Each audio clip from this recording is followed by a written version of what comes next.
We're going to begin our service today. We are here to mourn the loss of dear family member and friend Renee Todres. And we are here to begin the process of remembering her and honoring her life. There are a few of us here in our sanctuary, and you are all joined by an extended minion of mourners who are joining us through our live stream. We thank you all for your presence and invite you, if you are viewing from home, to send Renee's family a note. Let them know that you're watching and that you are with them. Renee passed away from this world early in the morning on Saturday after a battle with cancer. Together, we are here to offer support and to virtually embrace Chuck, Renee's beloved husband, and her children, Jennifer and Matthew, and her close family and friends. We are here to help hold all of you up as you walk this path of mourning. In some ways, Renee prepared us for this day. I had the privilege to visit Renee over the past few years as she battled her illness. She shared her tenacious spirit and more often than not asked about me and my family.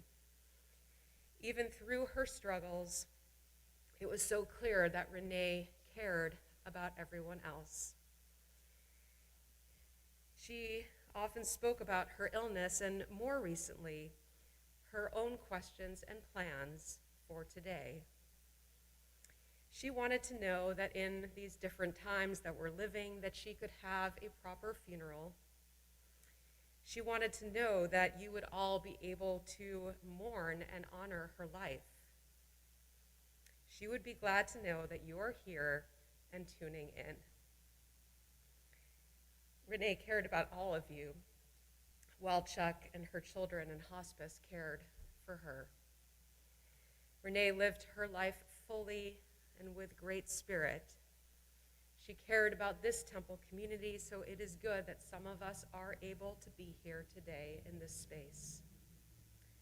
Mourning is the price we pay for having the courage to love others.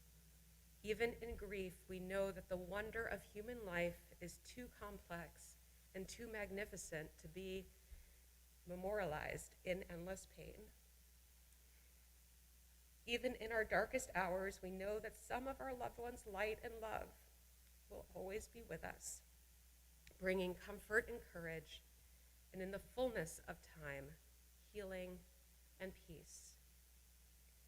Today, we honor Renee's life and memory, and we begin by looking to words from our tradition that offer us strength and comfort as we walk this path. Psalm 121. Esainai el haharim me'ayin yavo ezri. I lift my eyes to the mountains. What is the source of my help? My help comes from Adonai, maker of heaven and earth. God is your guardian, your protection. The sun will not strike you by day, nor the moon by night. God will guard you from all harm. God will guard your soul, your going, your coming, now and forever.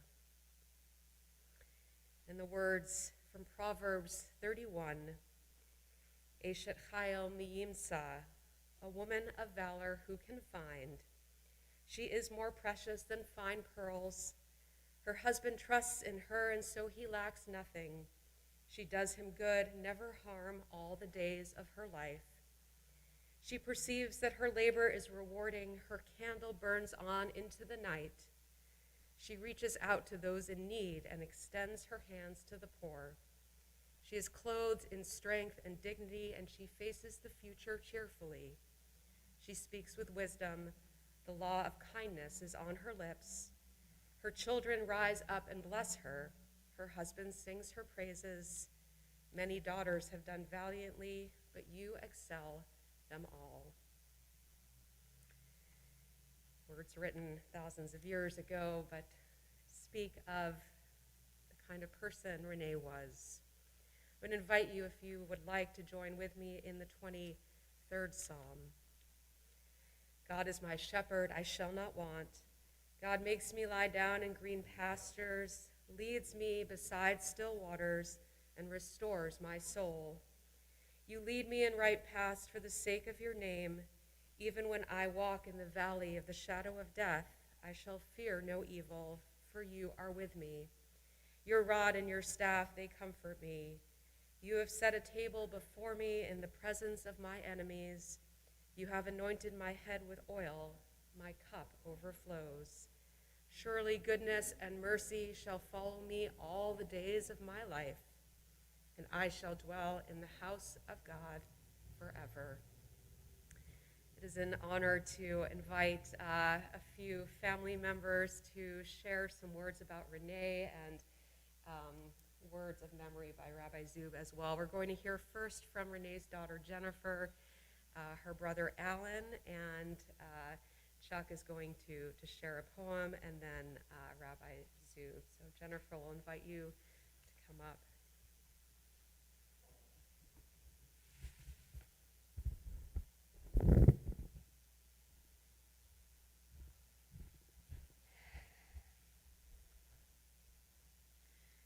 I'm going to take my mask off because I don't think I can speak with it. So I'm wearing my grandmother's beautiful shirt today to honor my lineage and pay tribute to my mom and grandmother, wherever they live among the stars. My mom was quite blessed in her life, blessed with extra time when the doctors gave her 2 years to live, blessed with a kind heart, blessed with a brilliant optimism for life, blessed with a childlike sense of curiosity, and mostly blessed with the gift of connection. She had a contagious laugh that permeated time and space. Wherever we went, I was always enamored by my mom's vibrant energy and how she could talk to everyone and anyone.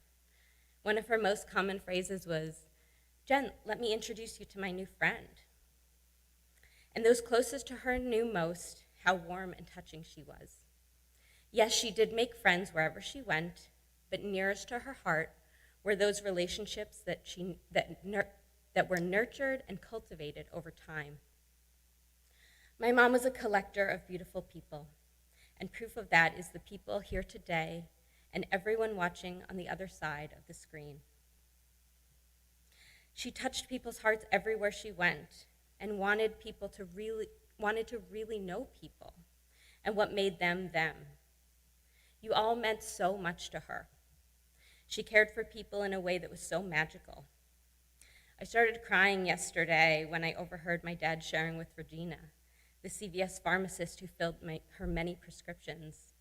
He told her of my mom's passing and hearing just how much my mom meant to her. My mom really did love people. And many of our daily convos were swapping stories about all of you. Our dear friend Connie Gilson speaks of the term framily, friends who are family. And that's how my mom felt about her friends. My mom had the best sense of adventure. She had a curious heart and loved seeking out new cultures, new people, and new experiences. We were lucky to go on many trips together as a family. Puerto Rico many times, invited by my Aunt Nancy. Hilton Head Island to look for alligators. And New York every Christmas, where on one of those trips my brother met his wife. And in most recent years, summer weeks spent on Martha's Vineyard. We also went on many trips, just the two of us. Thanks to my mom's way of connecting, we always got the secret tips from the locals. We saw a local side of Paris from my mom speaking in French to a man on the bus. He told us to go to a hidden gem for dinner, down a little dark alleyway that opened up to a beautiful restaurant, where she took time to read the entire menu to me in French. We also went to California and drove the Pacific Coast Highway from San Fran to LA, where I made her drive the entire time. And we stopped to catch a glimpse of a family of elephant seals, after which I called her Ellie, and she called me Pup. These are just a few of the endless moments she created. Many of you knew that during this time of COVID, I have been grateful to have spent 5 months here in Westwood with my parents. What you might not know is that I had just chosen to leave my career in advertising, and as a transition to the next chapter, was going on a solo, 3-month, heart-led adventure to the other side of the world. I was on my way to New Zealand when borders closed, and I turned around to land in Boston. What a blessing it was that the heart-led adventure led me right back home. I'm so blessed for the time here these past few months with my mom and dad, but mom. We had so much quality time together. We'd plan what's for dinner, talk about dinner, think more about dinner, shop for dinner, cooked dinner, and then ate dinner as a family. I kid, but really she would ask me before noon every day what I was making for dinner.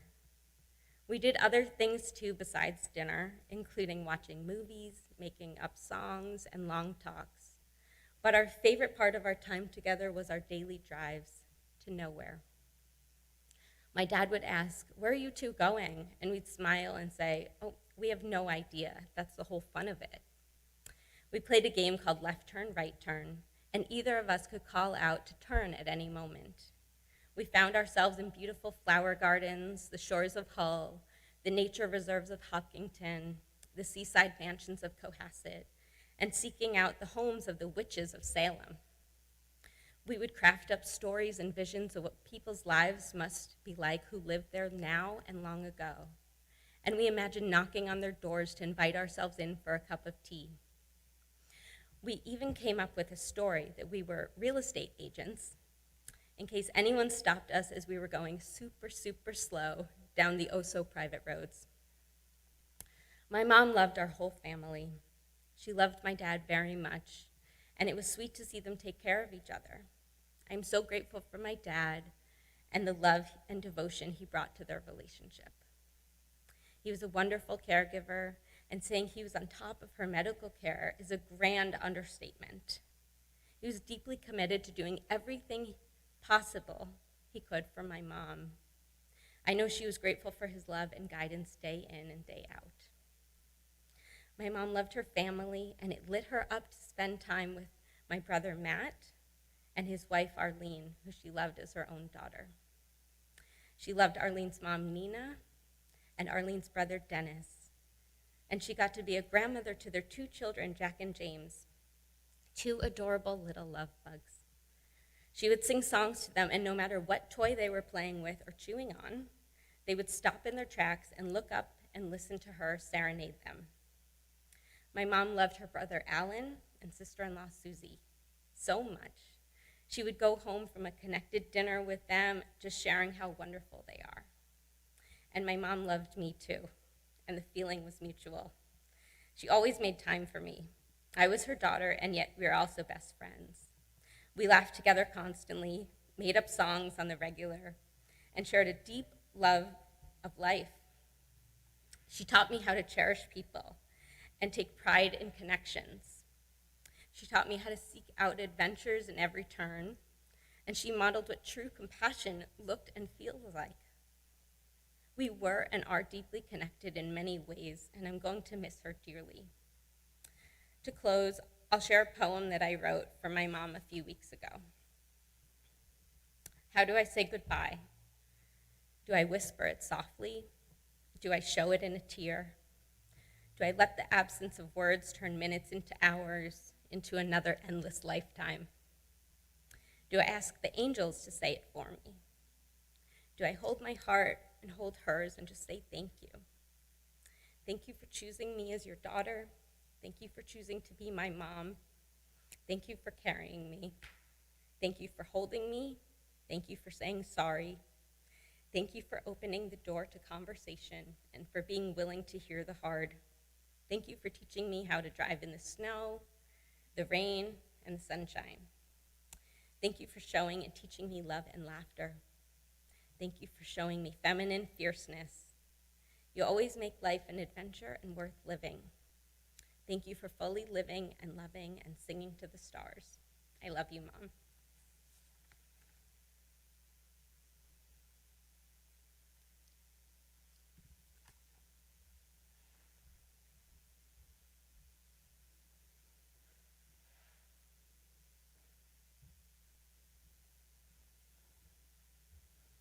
That was beautiful, Jennifer.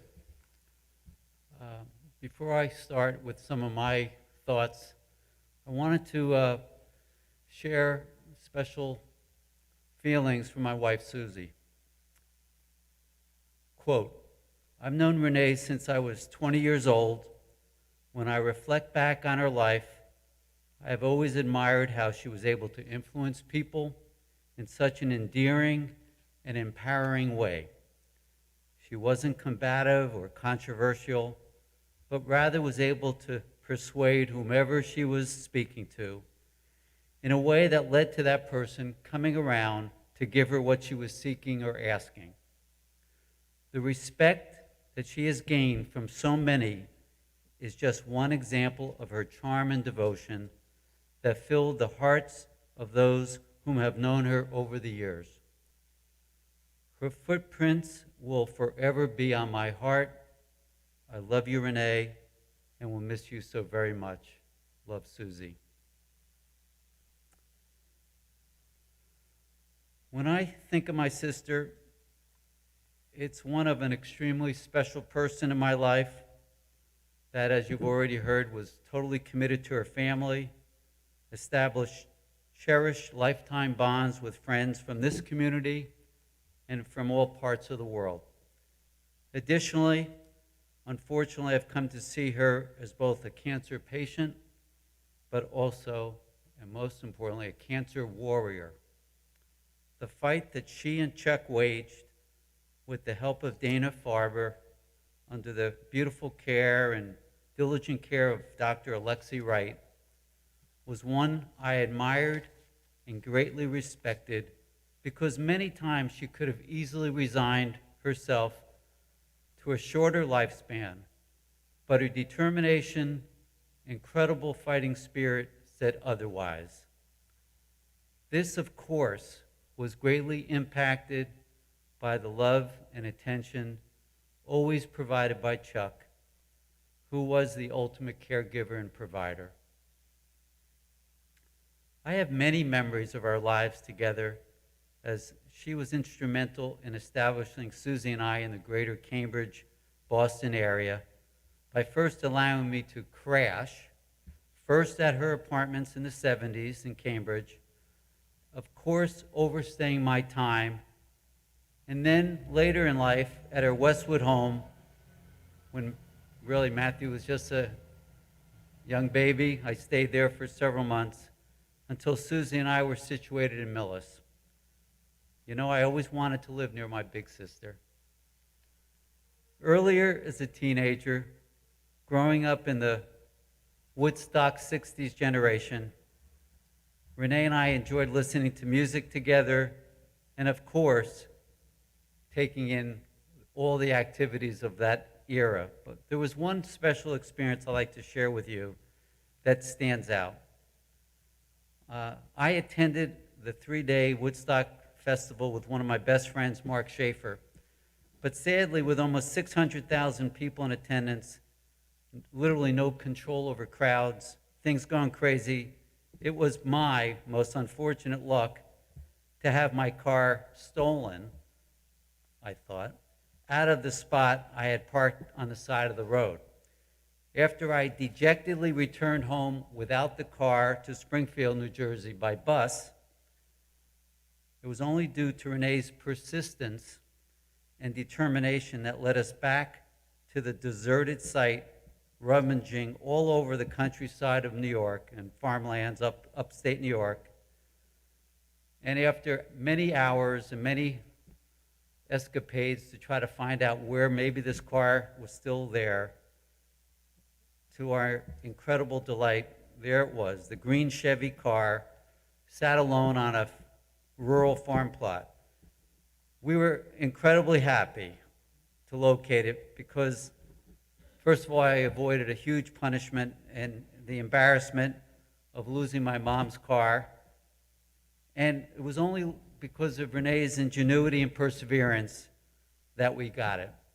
She refused to acknowledge that this car could not be located when I was ready to foolishly let it go as a young teen. That was Renee in a nutshell, circa 1969. Renee and Chuck also, very early in our lives as a married couple, participated and encouraged Susie and I to share our interfaith marriage holiday customs and celebrations with Matt and Jen. This brought all of us much happiness, opening up relationships with many extended family members that continues to this day. Those strong family experiences represented inclusion at its core that has impacted all of us for our entire lifetime. I will miss Renee's conversations covering sports, in particular the Red Sox, the Celtics, and the Patriots. She clearly loved number 12, Tom Brady, like all of us. But she was always up as well on all current events. She was a voracious reader. She learned many things. She shared many of those things with us, and she could speak on any subject at any time. There is a huge hole in my life and heart with Renee's passing. We know you are finally at peace after fighting the good fight. But you will never be forgotten, Renee, by the people you have touched along the way. God bless you, sister. I will always love you.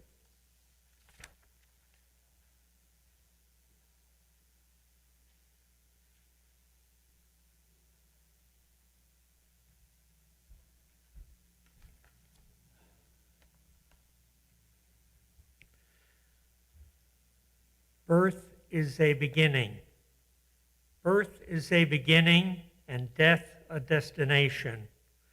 But life is a journey, a going, growing from stage to stage, from childhood to maturity and from youth to age, from innocence to awareness and ignorance to knowing, from foolishness to discretion, and then perhaps to wisdom, from weakness to strength, or strength to weakness, and often back again, from health to sickness, and back we pray to health again, from offense to forgiveness, from loneliness to love, from joy to gratitude, from pain to compassion, and grief to understanding, from fear to faith, from defeat to defeat, until, looking backwards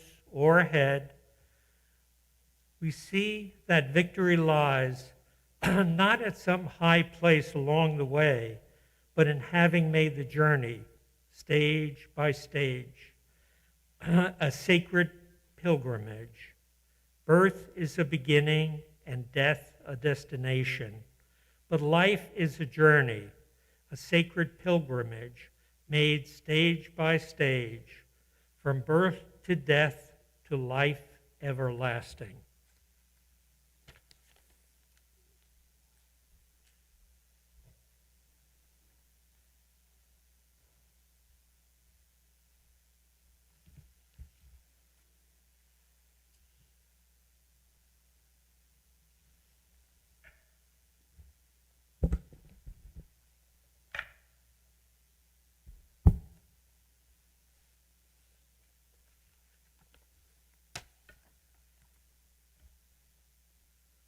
My favorite heroine in the Bible is Ruth. She is a model of courage and compassion. Her mother-in-law, Naomi, having lost her husband and her 2 sons to sickness in the foreign land of Moab, decides to return home to Bethlehem in Judah. She tells her 2 daughters-in-law, Ruth and Orpah, to remain in their home country of Moab, for she is too old to give birth to levirate sons who could grow up to marry them. Orpah decides to stay, but Ruth offers these famous words of loyal support to Naomi. Do not urge me to leave you, to turn back and not follow you. For where you go, I will go. Where you lodge, I will lodge. Your people shall be my people, and your God, my God. Where you die, I will die, and there I will be buried. Thus and more may the Lord do to me, if anything but death parts you and me. How comforted and supported Naomi must have felt to know that she would not have to return to her homeland alone. Ruth was there to help her and support her no matter what. And that is what Ruth did for the rest of her life, providing food, security, and even a grandson for her bereft mother-in-law, Naomi. Like Ruth in the Bible, Renee was a very supportive and empathetic person. I myself treasure a beautiful memory of Renee's personal support for me. 33 years ago, in 1987, on the day before Purim, our old temple on Pond Street was destroyed in an arson fire. I was called by the police at 5 o'clock in the morning to come to the temple. When I arrived, I was shocked and devastated. Smoke was pouring out of our temple. Our towers were all badly singed. Indeed, the entire building suffered a tremendous amount of damage. Suddenly, standing on the pavement outside the temple, I saw Renee. I don't know how she learned about the fire, but there she was, early in the morning. She was crying, but at the same time, she reached out to comfort me and to give me a hug. That empathetic hug meant an awful lot to me then, and it still does to this day. For about 2.5 years, I've been visiting Renee once a month, often on Friday afternoons, to be there for her as she waged her long fight against cancer. In those sessions, I learned a great deal about Renee. I came to admire her strength and courage, and we became even closer friends. Renee was born in Newark, New Jersey, the daughter of Joseph and Claire Todres. She recalled a childhood memory of walking down the streets of Newark in a somewhat dangerous neighborhood with her grandfather Morris to his penny candy store. Holding onto his hand, she felt safe and secure, and of course there were many delightful sweet treats waiting for her when she reached the store. Morris's wife, Bessie, suffered tremendously from arthritis. Eventually, she came to live with Claire, Renee's mother, as did Martha, Claire's sister and Renee's maiden aunt. Renee remembered as a little girl helping to bathe her arthritic grandmother. It's not something that many of Renee's contemporaries were called on to do, but she was part of a very close and devoted family, and to be of help to her handicapped grandmother was what a granddaughter did. Eventually, Renee's family moved to Springfield, New Jersey. She went to high school there and then on to Douglas College, the women's branch of the state university known as Rutgers. Renee had a great aptitude for foreign languages. She excelled at French and Spanish.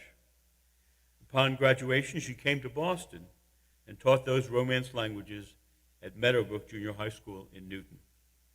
She loved teaching, but interestingly enough, it was as a teacher that Renee discovered another talent, the capacity to counsel people. Some of her female students liked to stay after school and brush Renee's hair, which at that time was long and black. The significant part of this hair-brushing ritual was that they found they could share all their concerns and personal problems with Renee. It was tremendously comforting for them to find an empathetic adult like Renee. And so in the course of these remarkable one-on-one sessions, Renee discovered that she liked counseling and had a talent for it. And she decided to study for a degree in counseling at Boston University. After obtaining her master's, she went to work in Salem as a school adjustment counselor. That was followed by a Master of Social Work at Simmons. She then went into private practice in Quincy, where she had the opportunity to provide a listening ear and compassionate heart to her clients in order to help them to live in a more peaceful and productive way. At our last session together just a few weeks ago, Renee said to me that several of her friends and acquaintances recently said to her that she was a force. She was a little puzzled by this appellation. What kind of force are they talking about, she asked me. Deep down, I think Renee knew what they meant. She was a positive life force to all who came to know her. She had a terrific smile, an engaging and wonderful laugh, and a great sense of humor. Whether you were meeting Renee for the first time or had known her for many years, you always felt better after being with her. It was with her families that those qualities of loyalty and support that I spoke of in regard to Ruth in the Bible came into play. For 43 years, she and her husband Chuck shared a very close and loving husband and wife relationship. They especially enjoyed traveling together. Early in their marriage, they took an eventful automobile trip to Quebec City. Renee was driving when they suddenly hit a patch of ice and slid forcefully off the road into a ditch. They were quite shook up, but eventually they were able to continue their journey to Quebec. I sensed they looked back on that accident as a stroke of luck, that their lives had been spared, and that they were allowed to enjoy each other for 4 more decades. Much of their travel was shared with Jen and Matthew.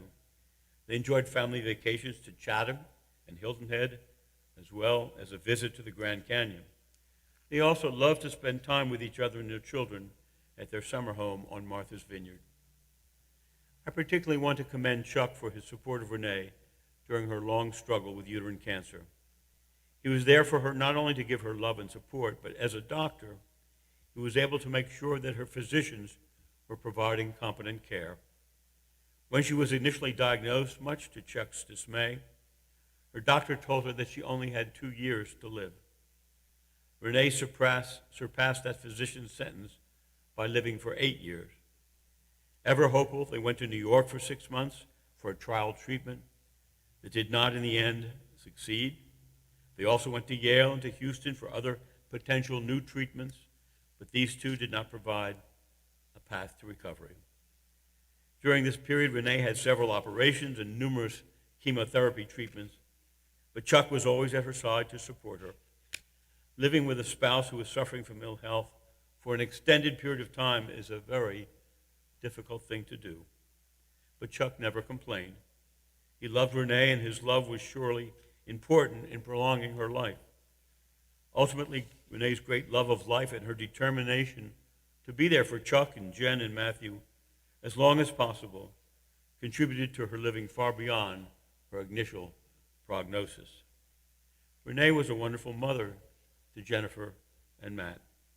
She was Jennifer's mom, but she and Jen were also great friends. When I asked Jennifer what she appreciated most about her mother, she said, "My mom was a lot of fun." That was in evidence when Renee and Jen took a delightful mother-daughter trip to France. And it was also such a blessing that Jennifer could be at home for 5 months this year. What a gift Jennifer gave to her mother. During this time, she and Renee enjoyed car rides through the lovely neighborhoods west of Boston. They also liked to cook together, even though they had different food preferences. Renee's favorites included chicken with rice, meatballs, and brisket. Jennifer leaned toward more gourmet items such as risotto and uniquely flavored muffins. Renee was also a creative person who appreciated the arts. She and Jennifer in years past went to the MFA and the Gardner for lovely mother and daughter outings. I also recall that Renee was participating in a creative writing group. She showed me some of her writings. I thought they were quite good. Renee also loved sports. She was a supporter of the Boston teams, particularly the Red Sox. She got to attend one of the most famous games in Red Sox history, October 17th, 2004, when David Ortiz hit the homer that helped the Sox start the successful comeback from a deficit of 3-0 in the American League Championship Series against the Yankees. I wish I'd been there with her. When I asked Matthew what he appreciated most about his mother, he said her constant, unwavering love and support. Whether he was home or at college in Colorado, he could count on his mother to be there for him when he needed her. Arlene, Matthew's wife, said that Renee treated her like another daughter. Like Matthew, Arlene was so thankful and appreciative of Renee's support and understanding. Renee was always there to encourage both of them, to listen to their joys and their trials. And how blessed Renee must have felt to have lived to witness the birth of Matthew and Arlene's children, Renee's twin grandsons, James and Jack, something she thought might never happen in her lifetime. Her brother Alan and his wife Susie were also very close with Renee and appreciative of her joie de vivre. Renee was extremely popular with Susie's family, even though she usually only got to see them during the winter holidays. On Chuck's side of the family, Renee maintained her relationship with Nancy Schwartz, her sister-in-law, her nephew Danny, and her two nieces Sally and Annie, who have come here today to pay homage to their Aunt Renee. Renee also kept in contact with her cousins Michael and Barry Pomp and her aunt Bobby Pomp. Most of us have one or two friends, but Renee had a whole host of people who were quite close with her. In Westwood, Renee was part of a circle of friends who got together almost weekly. The foursome included Renee, Nancy True, Pam DeCenzo, and Franny Chabot. Renee and Chuck were also loyal members of a long-standing Havurah here at the Temple. Members of that Havurah are Sally and Jim Weiner, Renee's neighbors, David and Selena Schreiber, Barbara and Mark Friedman, Carolyn and Rich Reich, and Debbie and Al Elk. That Havurah was and continues to be a second family for Chuck and Renee. When one of Renee's children was in preschool, Renee met Nancy Slate, who's been a loyal friend for many, many years, and she also at that time met Nancy's mom, Connie Gilson.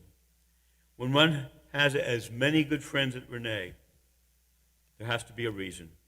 And that reason was her enthusiastic personality and her compassionate heart. Ruth in the Bible dedicated her life to the support and care of others. Her mother-in-law Naomi, her second husband Boaz, her son Obed, and her Israelite community. Renee followed that Ruthian path of caring and supporting of others. For her parents, Joseph and Claire, her grandparents, Morris and Bessie, her brother and sister-in-law, Alan and Susie, her sister-in-law, Nancy, and her nieces and nephews, Sally and Annie and Danny, her husband and children, Chuck and Jennifer, Matthew and Arlene, and her many friends. We are all beneficiaries of her beautiful smile, her endearing laugh, and her compassionate Jewish heart. Zecher Tzadikah Levracha, may our memory of a righteous woman, Renee Todres Schwartz, be for a blessing, and let us say, Amen.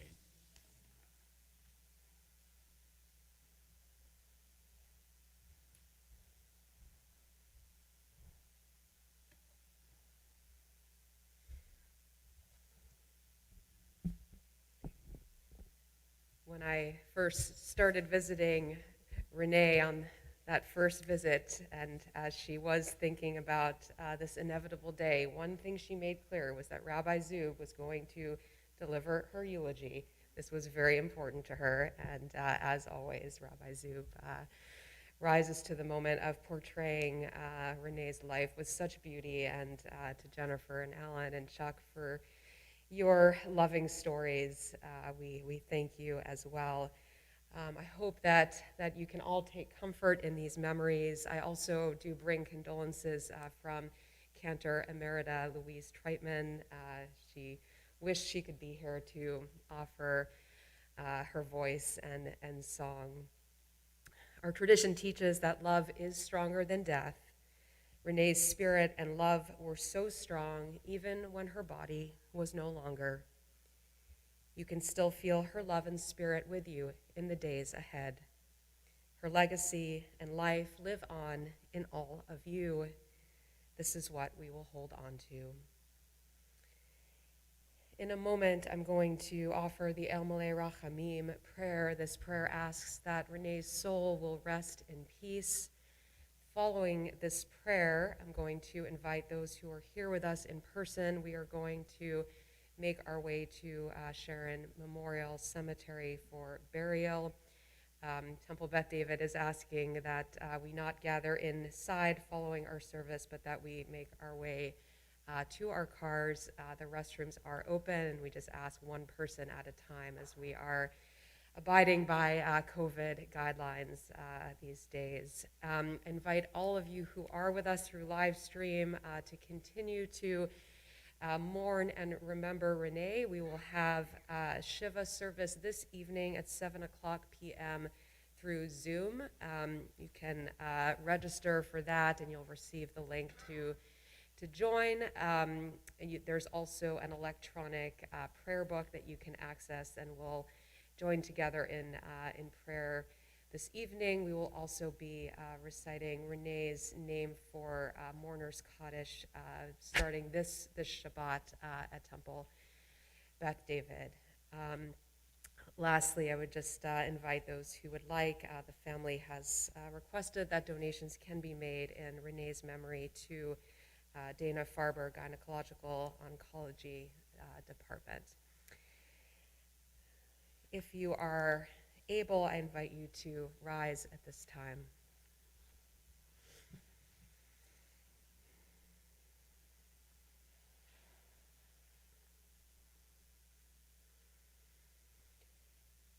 El Malei Rachamim, Shochen Bamromim, Hamsei Menucha Nechona, Tachat Kanfei Hashchina, Im Kedoshim U'Taurim Kezohar Harakia, Mazhirim. Et nishmat Ruchala bat Yosef v'Chava shehalcha le'olama. Bal harachamim yastireha beseter kenafav le'olamim. V'yitzror b'yitzror hachayim et nishmata Adonai hu nachalata. V'tanuach b'shalom al mishkava v'nomar Amen.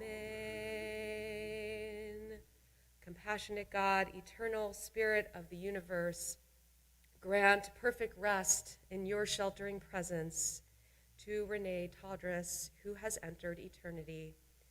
O God of mercy, let her find refuge in the shadow of your wings, and let her soul be bound up in the bond of everlasting life. God is her inheritance. May she rest in peace. And let us all say, Amen.